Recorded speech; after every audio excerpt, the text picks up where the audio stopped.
Already guys হচ্ছে বৃষ্টি শুরু হয়ে গেছে। আমরা হচ্ছে নাটোর থেকে একমাত্র রাজশাহীতে চলে এসেছি একটা কারণেই, সেটা হলো যে এখানকার বিখ্যাত জয়কালী বাড়ির মিষ্টির দোকানের হচ্ছে আমরা হচ্ছে ঐতিহাসিক নাটোরের কাঁচাগোল্লা খাওয়ার জন্য।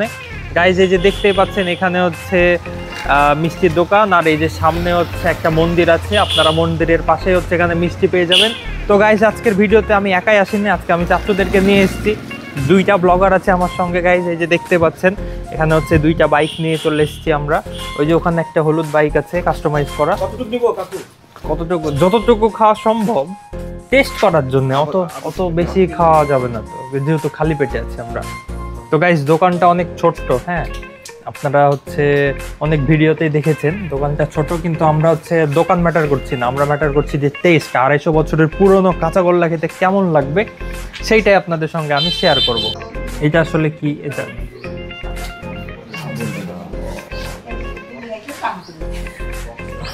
গাইস আপনারা দেখতেই পেলেন। আর যদি হচ্ছে আমি একটু সামনের দিকে হাঁটি তাহলে পরে এখানে আমরা প্রাচীনকালের, এগুলো প্রাচীন কি নতুনভাবে বানানো সেটা জানি না, কিন্তু তবে একটা প্রাচীনই ভাইব দিচ্ছে। এই যে এই পাশে আশেপাশে অনেকগুলাই হচ্ছে মন্দির আছে এখানে।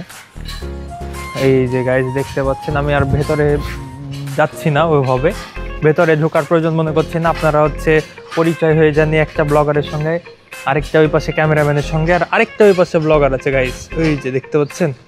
তো হচ্ছে আমরা হচ্ছে কিছু কাঁচাগোল্লা অর্ডার দিয়ে দিয়েছি, আমরা হচ্ছে এখানে কিছু খাবো। আমরা আরো মূল্য তালিকা দেখতে পেলাম, এখানে অনেক ধরনেরই সন্দেশ আছে, কিন্তু সবাই পরিচিত হচ্ছে কাঁচাগোল্লার সঙ্গে। সামনের গামলাতে দেখতে পাচ্ছি ভর্তি, আর হচ্ছে এইখানে চলছে, এগুলো অলরেডি হয়ে গেছে। আমরা হচ্ছে একটা ঠোঙ্গা পেয়েছি, এই ঠোঙ্গাতে একমাত্র 250 গ্রাম মিষ্টি আছে, কিন্তু আমরা বুঝতেই পারছি না যে একটা 250 গ্রাম সন্দেশ কাঁচাগোল্লা। এটাকে মনে হচ্ছে একটা বলের মতো করে খেলা যাবে গাইজ, এরকম দেখি এটা টেস্ট কেমন। হ্যাঁ হ্যাঁ কাকা এটা কত বছর? 250 বছর। আমি 45 বছর। আপনি 45 বছর? 1980 সাল থেকে আমি তৈরি করছি। আচ্ছা আচ্ছা 1980 হচ্ছে হাতে পেয়ে গেছি আমাদের ঐতিহাসিক ঠোঙ্গা। তো আমরা এখন ঠোঙ্গা থেকে বের করতে যাচ্ছি কাঁচাগোল্লা। তো গাইজ হচ্ছে এরকম, আমি এর আগে একটু খেলাম, ভালো লাগলো টেস্টটা।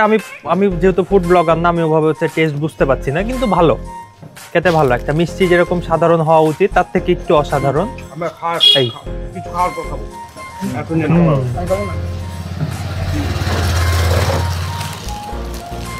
আমার কাছে একবার করে মনে হচ্ছে যে ভাতটাকে মাখিয়েছে, এই কি বলে দুধ,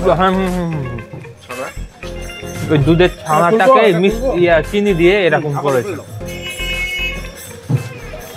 তবে একটু বেশি মিষ্টি না।